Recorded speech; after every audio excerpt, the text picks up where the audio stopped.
Yung tira din kagabi. Ito yung nilagay namin. Yan, apple. Tapos, ito mangga. 2 box ng mangga. Binigay namin yung iba sa ano niya, pamilya niya ba, kaya hindi man maubos, pati yung kiwi. Madami ito kagabi. So, yan lang tinira namin. Matamis yung kiwi, tapos yung mangga hindi ako kumain. Tapos, ito yung tira na apple. Binigay din namin yung iba. Madami din ito eh.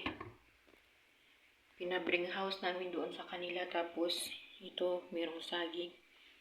Hindi na sila nagdala ng saging kasi ano na eh. Ano lang yung saging, parang local lang siya ba na saging. Ito lang yan talagang kiwi, yung paborito nila dito at yung mangga. Pero yung apple, hindi sila masyadong merong gustong kumakain, merong hindi. Pero binigay din namin kasi hindi naman siya maubos. Naming dito eh. Tapos, nagawa ako ng kape. Ayan yung kape nila. Ayan, hindi naubos kasi yung uminom ng kape, 2 tao lang. Tapos, dito naman, gumawa ako ng Nescafe kasi kagigising lang. So, magkape tayo. Grabing ulan dito, guys. Nung gumising ako, umulan na yung mga sinampay ko sa labas. Wala na. Basa na lahat. Iwan ko kung nahulog yun. Kasi pag mahulog yun, guys, pinupulot. Meron talaga, guys, yung habol namin dito na bago, nahulog. Pagtingin ko sa wala na. Pinulot ng iba.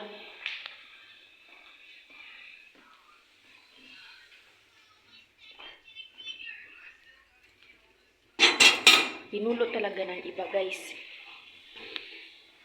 Iba sa atin nga na pag mahulog yung sinampay, hindi na nila pupulutin. Dito naman, ayan o. Grabe yung katag-katag ng mga laruan. Nagkalat-kalat siya, guys. Nitago ko na nga ito dito para hindi ikalat ng bata pagdating nila dito. Nahanap niya kagabi. Nabuksan niya dito sa drawer. Kaya ibalik ko naman ulit. Sabi nga ipatapon na lang daw yung iba. Yung maliliit ba.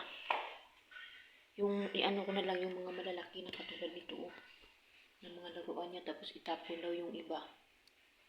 Para hindi na siya magkatag-katag sa sahig. Kailangan pa ng oras na pilian ko yan eh.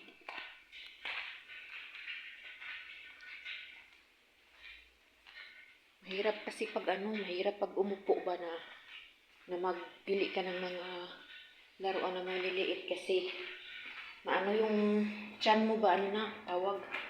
Sakit yung tiyan mo. Kaya hindi ko siya pa. Ilagay ko lang sa box. Pero madami na ako dyan tinapon. Yung iba nilagay ko sa atik, yung maliliit talaga na pang ilang months pa ba. Sabi naman ng wag daw itapon kasi meron daw bata na susunod na maglaro.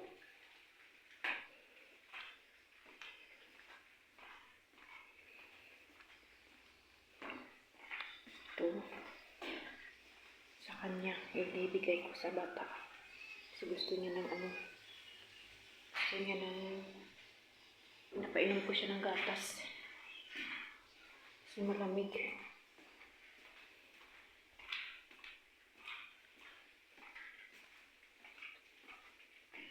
Ito naman sa akin. Ito anong tawag ito? Nabutas yung ang iyang gunitan ba? Nabuka. So, ganito na ako ngayon magkape. Dati, wala talaga siyang gatas kasi ayaw ko talaga yung may gatas. Ngayon, nilalagyan ko na siya kasi buntis. Hindi pwede kasi mag-acid. Tapos, hindi daw po sa bata na kape na puro siya. Dapat nga gatas lang eh. Pero hindi ko kayang gatas lang ng gatas kasi sanay na sa kape ba.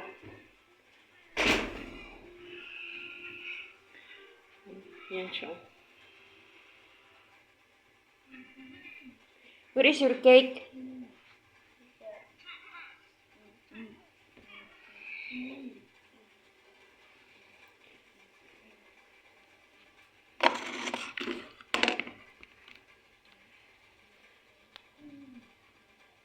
So, ayan, kuha pa ako doon ng tinapay.